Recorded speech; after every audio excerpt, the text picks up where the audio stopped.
guys, Katrina here as ever really. Welcome back to my channel.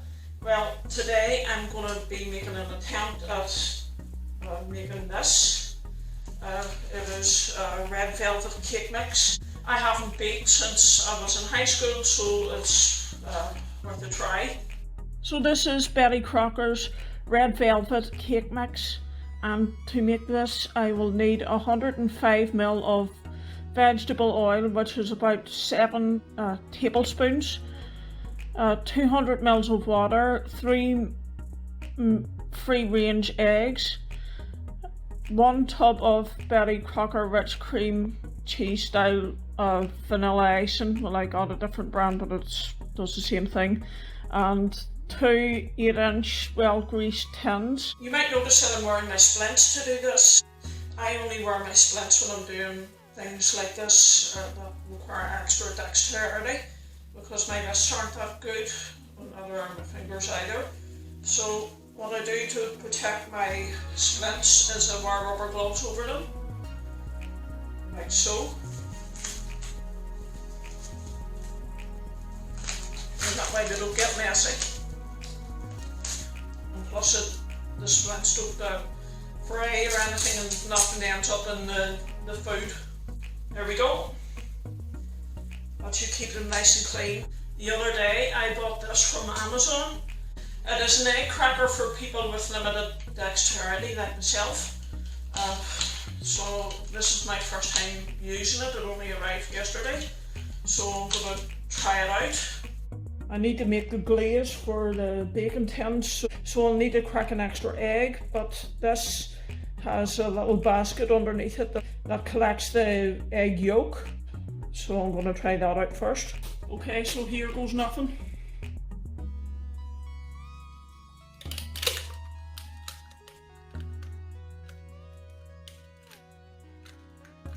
That came out rather well. There's no eggshells or anything in it that I can see anyway.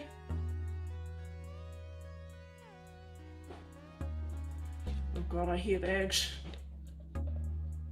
I never eat eggs. Okay, so I'm going to start off by adding the cake mix through the sieve to kind of vary it out a bit. If I can get the bag open.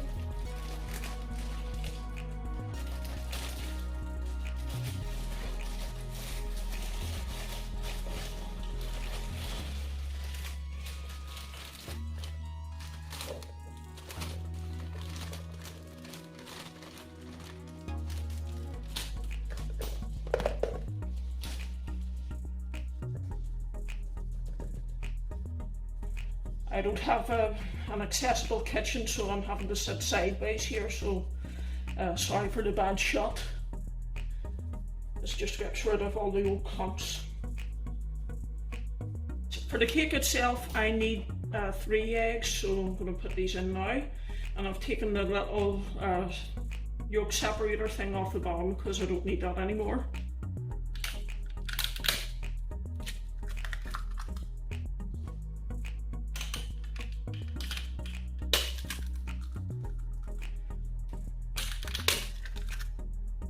As for mixing, I use a typical electric mixer.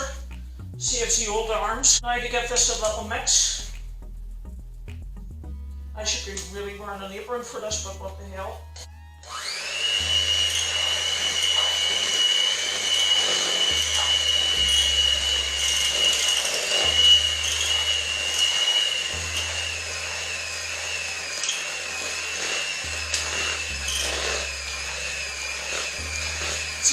Easier to do it this way instead of with the old-fashioned way, as I call it. And then add the water.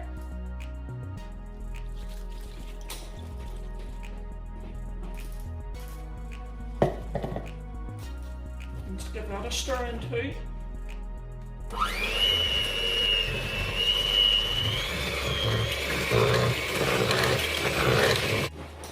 And now for the oil.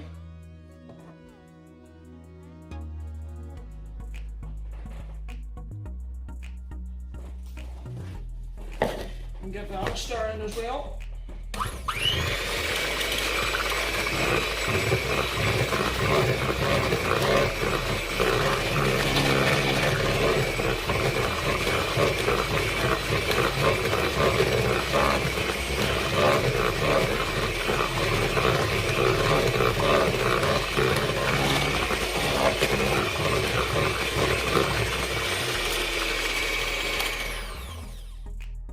That's the 2 tins all greased up and ready to go. I'm waiting for the mix to go in now.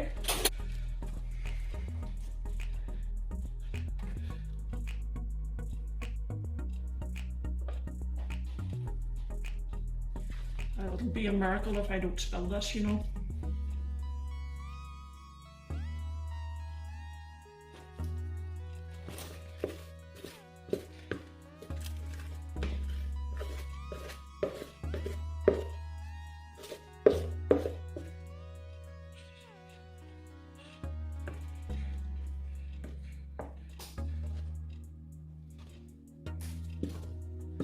Trying to get it even in each tin, but it's just guesswork really.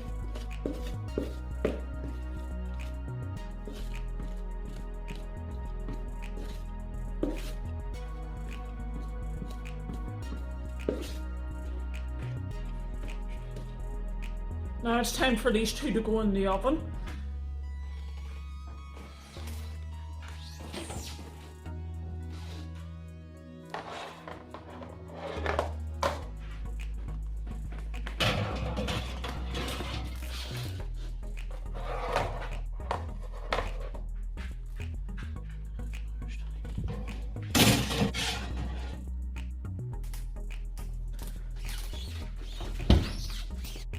I'll come back in half an hour's time and see how they get on.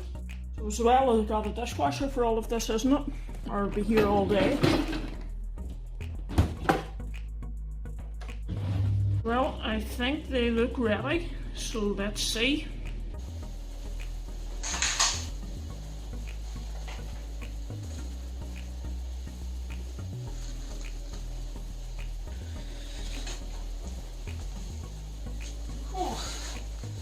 Yep, when the oven does that.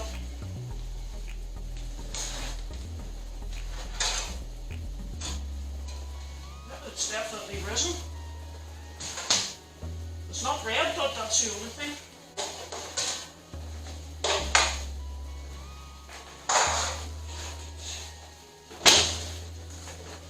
The instructions say to get a sharp knife and poke it in the centre or a few places around the cake, and if it comes out with the mix stuck to it, it's not ready. Seems okay to me.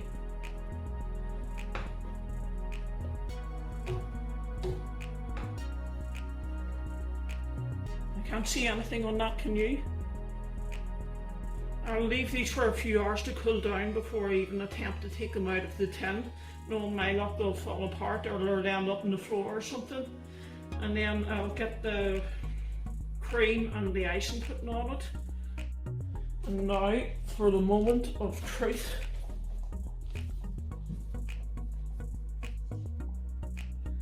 Let's get these open and see if they've actually cooked.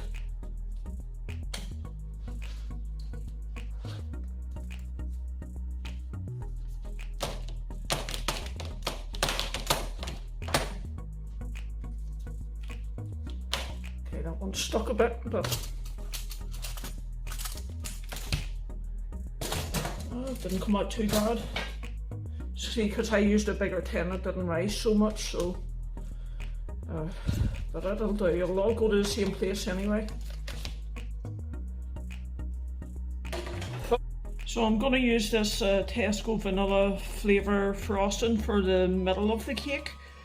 What I'm going to do is use the ring of the baking tin to keep it straight whilst I put the vanilla icing on, and then put the other side on so that it doesn't spill out all over the place. Just had a 10-minute fight with the tub that the icing came in, but I did manage to get it open eventually.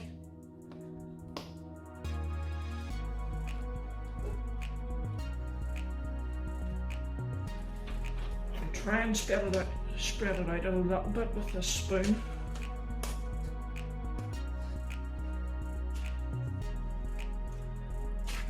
cover all the bottom half. Might as well use all of it. I'm making sure I've covered all the bottom half. And now for the top part, provided I don't drop it.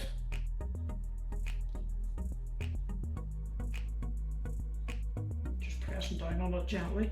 I don't have any more gloves left. I managed to bust one trying to get it off the splint, so get my hands.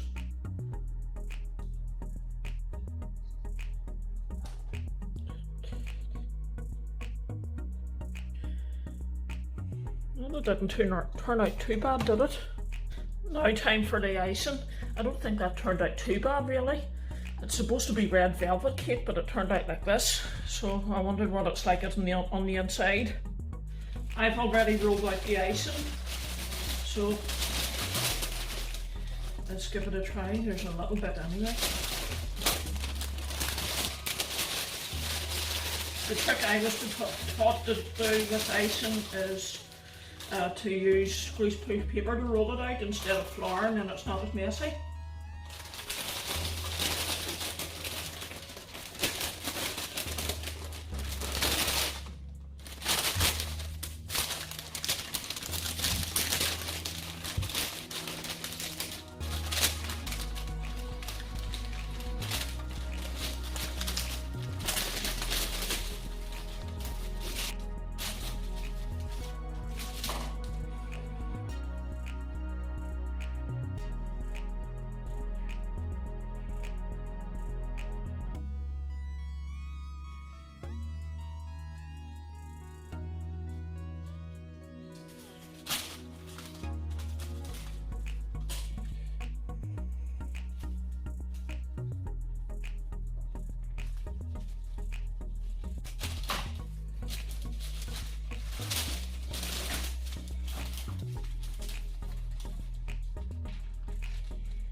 It might not be as pretty looking as the cakes that come from the shop, but it's good for an attempt, especially given I haven't baked since high school.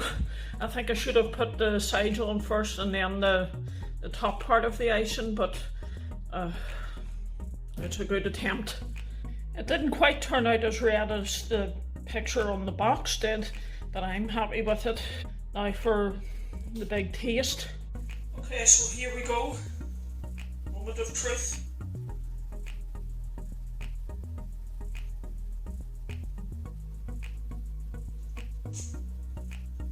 Definitely tastes like red velvet cake. And there goes my dishwasher. Thank you for watching. If you like this video, please like, comment and subscribe by clicking below. And if you're new, please hit the notification bell. Because YouTube doesn't notify you when I upload a video unless you hit the notification bell. Thank you for watching. I'm going to finish this cake now. Bye bye.